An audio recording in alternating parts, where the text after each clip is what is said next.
Yra tokios išdaigos. 2.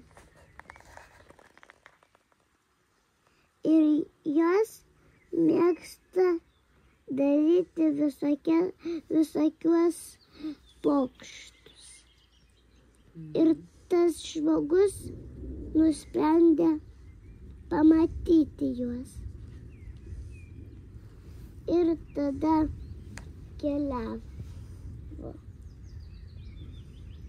Ir dar tenais buvo parašyta, jei nori,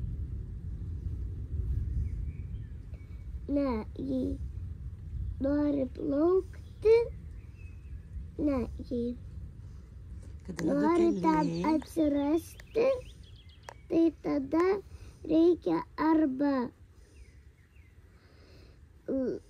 valtelę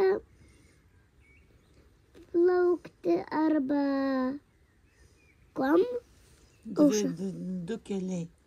Yra asfalto kelias arba upės kelias.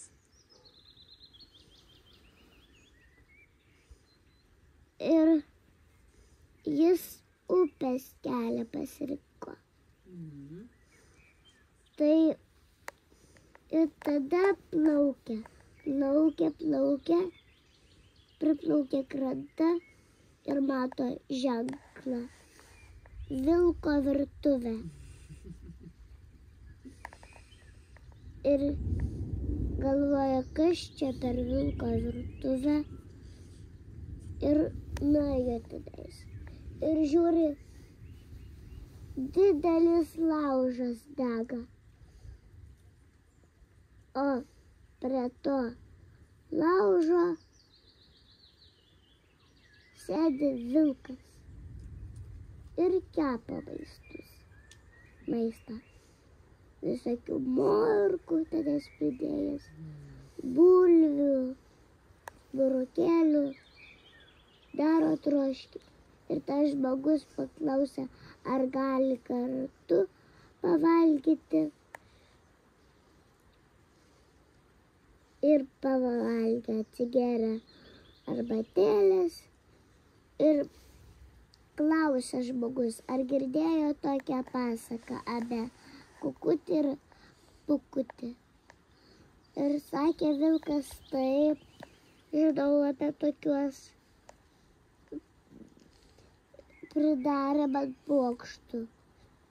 Ir sakė vilkas žmogum.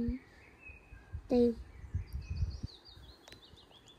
pasakė, kad vieną kartą puodą ant pačios viršūnės užkabino, vieną kartą vištą pasodino į laivą ir vidury vandens plaukia. Nu ir tai pasakė. Ir tada žmogus klausė, ar žino vilkas, kur juos galima rasti. Ir vilkas sakė, tenais peveliai, kur daug gėlių visokiausių. Ten tokie maži laipteliai ir ten jie yra.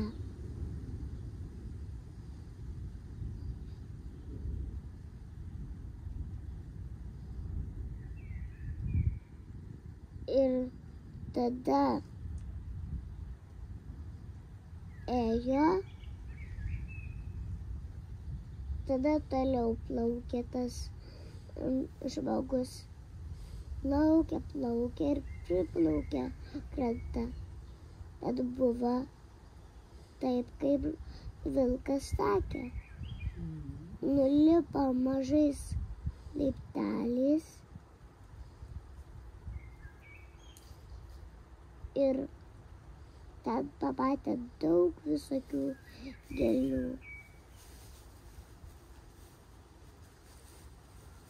Ir žiūri namelis. Ir galvoja žmogus, kodėl čia tas stabelis, jo neturi čia būti. Ir tada atidarė duris, pažiūrėjo, viduje nieko nėra. Švaru, švaru, tvarkinga, tvarkinga. Nusimovė batus ir įėjo į vidų, atsigulė ir užmigo. Atsikelia, žiūri, batų nėra. Tai rado pėdsakus ir sekė paskui tos pėdsakus. Ir mato prie upės padėti batai.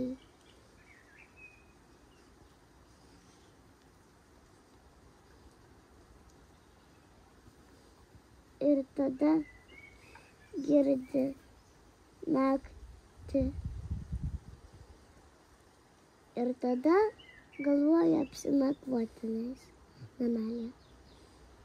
Ir naktį išgirdo tokį juoką.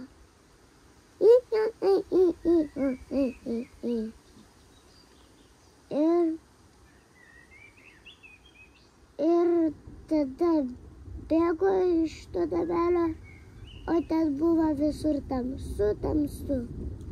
O danguje žvaigždės. Tokios baltos, baltos, daug žvaigždžių.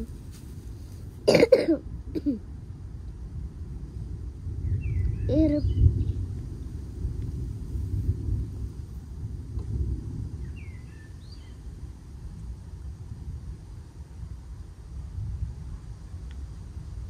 tada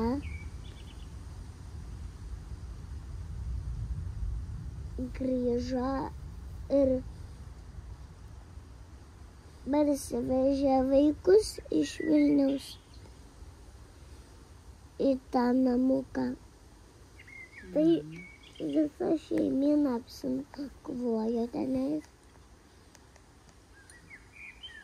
Ir vaikai paliko netvarkingai viską. Tai tada pamatė visokius pokštus, kad knygos užrištos ant medžių.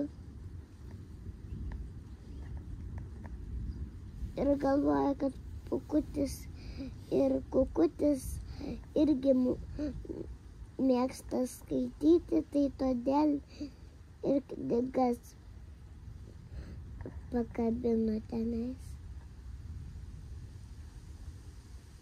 Ir tėtis sodino visokias daržovės su vaikais. Ir toliau pabaiga. Ačiū tau. Nu, tai čia vat yra Kukutis ir Bukutis, ir ten ant kampo jie ten pravažiavo, čia ten du tokie. Čia vat iš karto, čia vat.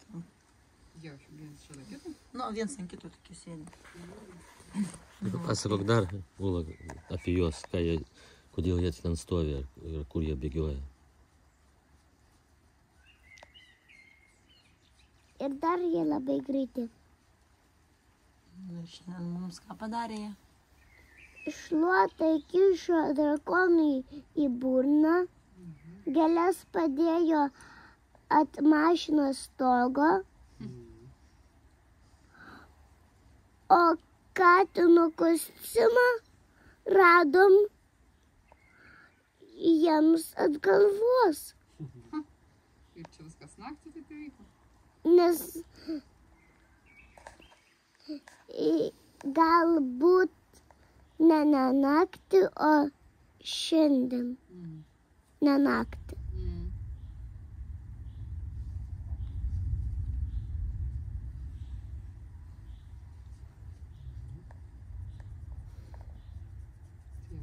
Aukštininkai.